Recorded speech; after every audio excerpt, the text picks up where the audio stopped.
Assalamu alaikum. Урматтуу туугандар, урматтуу мекендештер, урматтуу кыргызстандыктар.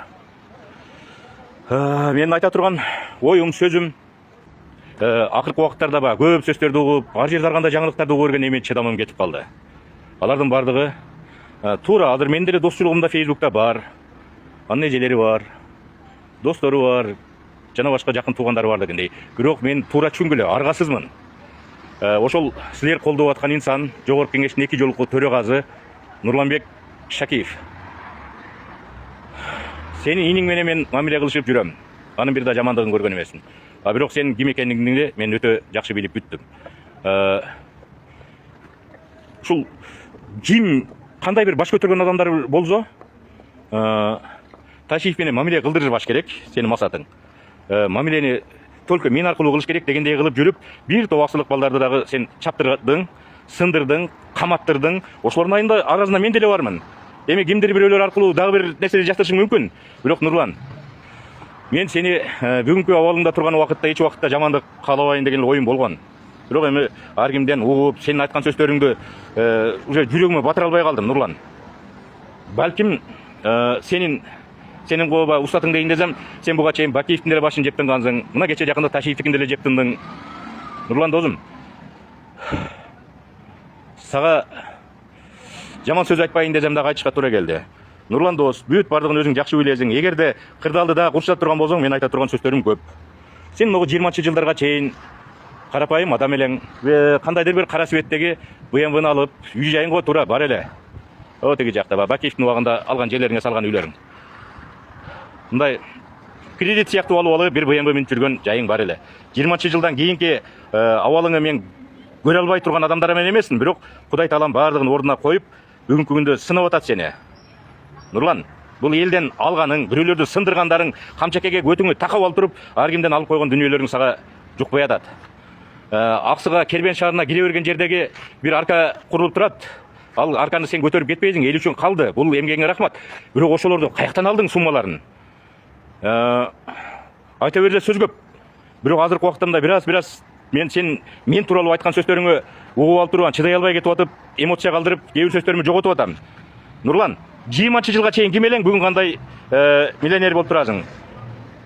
Азыркы Садыр Жапаровдун бийлигине мен суранып кетем. Нурлан Шакиевдин байлыгын, башкаларын, ушул кимдерди кызматтарга койгон, алар кантип барган, алар кече күнү ким эле, бүгүн ким болуп калды? Бардыгын тыкыр иликтеп беришиңерди суранам.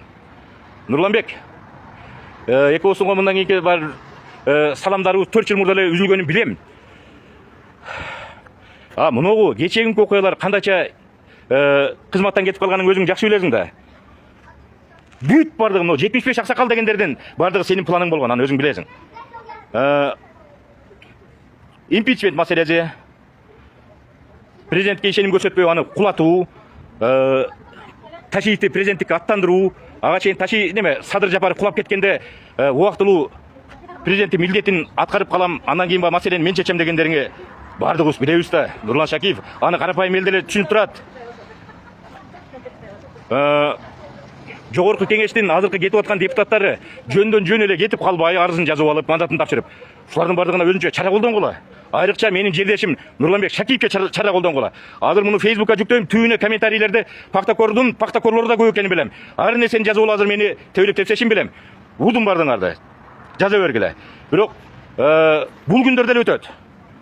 Кудай бардыгын таразалап турат. Калыстык гана болуш керек. Азыркы мен Жапаровдун бийлигинен мындай калыстыкты талап кылам. Көңүлүнө эч кимди карабаш керек. Мыйзам чегинде бардыгы иш жүрүш керек. Мен бирөөдү жамандайын, каралайын деген оюм жок. Болгону бардыгы мыйзам чегинде күнөшкүлө. Анан мандатын тапшырып коюп, төрагалыгын тапшырып коюп эле кетип калса, бул менен бүтүп калды болбойт, урматтуу Садыр Жапаров.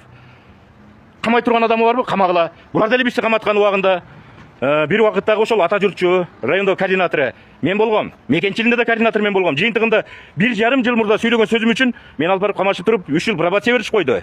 Мен кайсы күнөм үчүн? Бул пробация дегениңер дагы баягы кекилтегине сыйып коюп экен.